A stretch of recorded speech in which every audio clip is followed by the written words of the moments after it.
Number 2 है आपका micro organism, जिसमें आपको फ्रेंड एंड फो दोनों चीज़ों के बारे में पढ़ना है। ठीक है, तो जो आपको माइक्रो ऑर्गेनिज्म वाला चैप्टर है तो हम इसकी स्टार्ट कर रहे हैं।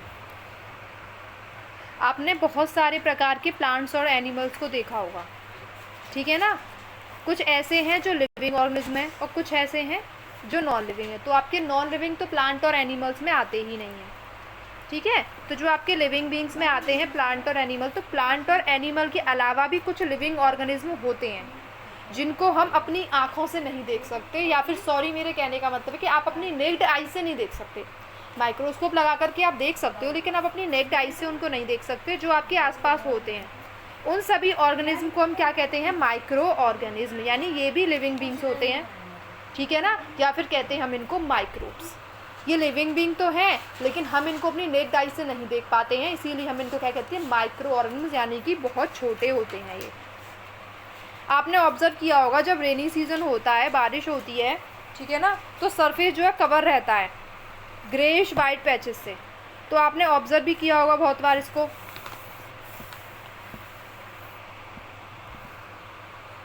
अब इसके बाद देखते हैं, आपने जो मैग्नीफाइंग ग्लासेस होते हैं ना आपके, आप उनकी मदद से इन माइक्रो ऑर्गेनिज्म को देख सकते हो।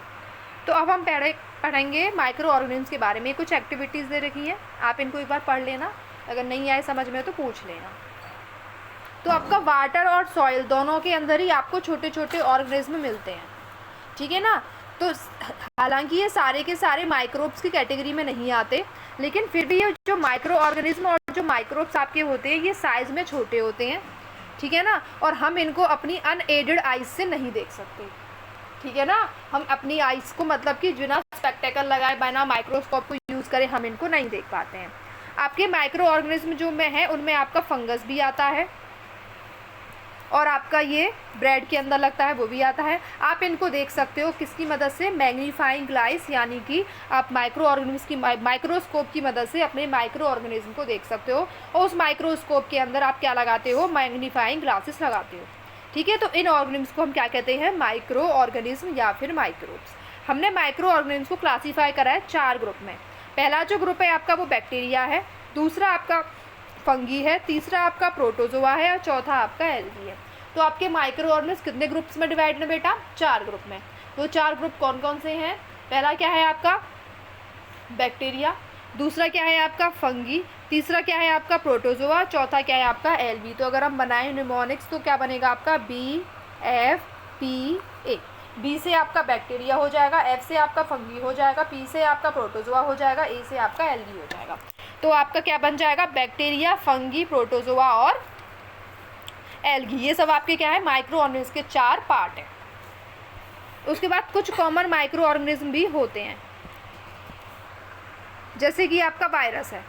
वायरस जो होता है आपका, आप वायरस देखो आपने पढ़ा था ना, कोरोना वायरस, वो भी एक वायरस था। तो वायरस के बारे में पढ़ लेते हैं।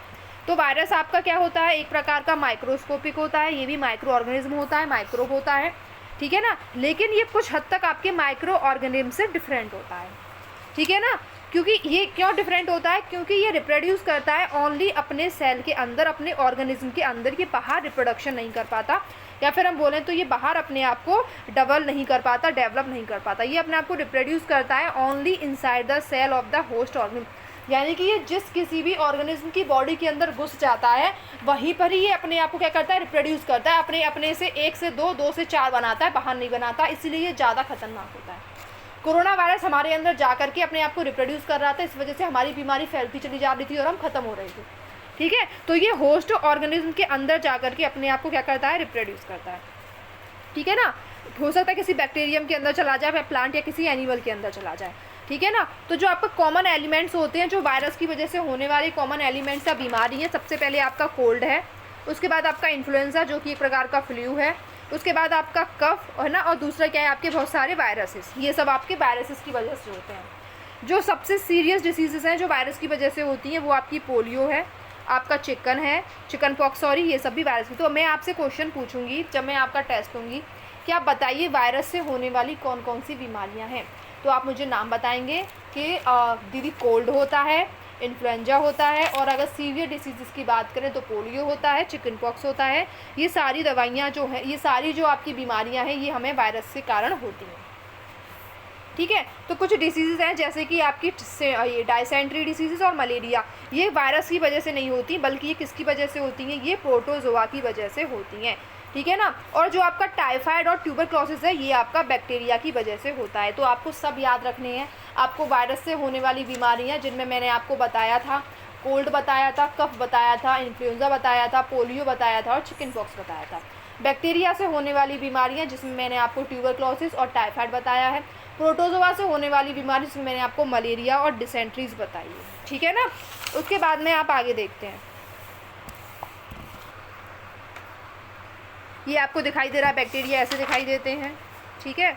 और ये देखो, ये आपका ये क्लेमोडोमोनास है, और ये आपका स्पायरोगेरा है, ये आपका अमोइबा है, ये आपका चप्पल जैसा पैरामीशियम है, ये आपका ब्रेड माउल्ड है, ये पेंसिलिन है, ये आपका एगरपीस है, ये आपके क्या है, फंगी। तो फंगी के एग्जाम्पल में आप क्या याद रखोगे, फंगी के एग्जाम्पल में, क्योंकि मैंने आपको 4 प्रकार के माइक्रोऑर्गेनिज्म बताए, प्रोटोजोआ बताया, एल्गी बताया, फंगी बताया और बैक्टीरिया बताया। तो फंगी में 3 नाम याद रखना। कौन कौन से बेटा? ब्रेड मोल्ड, पेंसिलिन और एस्परगिलस, ठीक है। ब्रेड मोल्ड, पेंसिलिन और एस्परगिलस। उसके बाद एल्गी में आप याद रखना क्लेमिडोमोनास और स्पायरोगेरा, ठीक है, क्या याद रखोगे? क्लेमिडोमोनास और स्पायरोगेरा। उसके बाद प्रोटोजोआ में याद रखना आप, प्रोटोजोआ में कौन सा याद रखोगे? अमोइबा और पैरामीशियम। प्रोटोजोआ में क्या याद रखना है? अमोइबा और पैरामीशियम। उसके बाद आपको बैक्टीरिया में तो ऊपर दिखाई दे ही रहे हैं। आगे देखते हैं। ये आपको वायरसेस दिखाई दे रहे हैं, देखो कैसे दिख रहे हैं, ऐसा वायरसेस होते हैं दिखने वाले, जिगजैग से। अब हमें देखना है कि माइक्रो ऑर्गेनिज्म रहते कहाँ पर हैं। माइक्रो ऑर्गेनिज्म जो होते हैं बेटा, आपके सिंगल सेल होता है इनके अंदर, एक ही सेल होता है इनके अंदर, जैसे कि आपका एल्गी और आपका प्रोटोजोआ। लेकिन कुछ एल्गी प्रोटोजोआ आपके मल्टी सेलुलर भी होते हैं, ठीक है ना। जैसे एल्गी और फंगी, ये आपके मल्टी सेलुलर भी होते हैं। और ये जो होते हैं, ये आपके हर प्रकार के इन्वायरमेंट में रह सकते हैं। ये ठंड में भी रह सकते हैं, ये हॉट क्लाइमेट के अंदर भी रह सकते हैं, डेजर्ट में भी रह सकते हैं, मार्शी लैंड के अंदर भी रह सकते हैं, यहाँ तक कि ये इंसान की बॉडी के अंदर भी रह सकते हैं, ठीक है ना। तो ऐसे माइक्रो ऑर्गेनिज्म जो किसी और के अंदर एग्जिस्टली कर सकते हैं फ्रीली। तो कहाँ कहाँ रह सकते हैं पता चल गया। किसी भी कोल्ड प्लेस पे, आपके किसी कोल्ड प्लेस पे रह सकते हैं, आपके हॉट पे रह सकते हैं, आपके मार्शी लैंड में रह सकते हैं, डेजर्ट में रह सकते हैं, किसी भी ह्यूमन बॉडी के अंदर रह सकते हैं, ठीक है। वैसे तो माइक्रोब सिंगल सेल होता है जैसे कि बैक्टीरिया, लेकिन कुछ एल्गी और प्रोटोजोआ जो होते हैं वो मल्टी सेलुलर भी होते हैं, ये मैंने आपको भी पहले बताया था। उसके बाद देखो, माइक्रो ऑर्गेनिज्म और हम आपस में कंपैरिजन करते हैं। माइक्रो ऑर्गेनिज्म हमारी लाइफ में बहुत इंपॉर्टेंट रोल प्ले करते हैं, ठीक है ना। हालांकि कुछ तो हमारे लिए बहुत बेनिफिट होते हैं और कुछ हमें बहुत ज़्यादा हार्म पहुंचाते हैं। कुछ तो हमारे लिए पॉजिटिव होते हैं, हमें बेनिफिट देते हैं, लेकिन कुछ हमें हार्मफुल पहुँचाते हैं, क्योंकि वो हमारे लिए डिसीज़ का कारण बनते हैं, ठीक है। तो दोनों तरीके से पढ़ेंगे हम। पहले उन माइक्रो ऑर्गेनिज्म को पढ़ेंगे जो हमारे दोस्त हैं, जो हमें फ़ायदा पहुंचाते हैं, हमें नुकसान नहीं पहुंचाते। तो पहले हम क्या पढ़ेंगे? Friendly micro organism. Friendly micro organism के अंदर आप क्या पढ़ेंगे? माइक्रो ऑर्गेनिज्म जो आप बहुत सारे पर्पसेस के लिए यूज़ करते हो। आप दही खाते हो, दही के बनने का कारण भी एक माइक्रो ऑर्गेनिज्म यानी कि एक बैक्टीरिया होता है। ब्रेड भी आप माइक्रो ऑर्गेनिज्म की वजह से बनता है और केक भी माइक्रो ऑर्गेनिज्म की वजह से बनता है। तो जो टेस्टी चीज़ें आप खाते हो ना, दही है, ब्रेड है आपका, ठीक है ना, और आपका केक है, तो दही, ब्रेड, केक आपका माइक्रो ऑर्गेनिज्म की मदद से ही बनता है। तो माइक्रो ऑर्गेनिज्म का यूज़ आप एल्कोहल को बनाने में भी करते हो। काफ़ी लंबे समय से एल्कोहल को बनाने में हम माइक्रो ऑर्गेनिज्म का यूज़ करते हुए चले आ रहे हैं, ठीक है।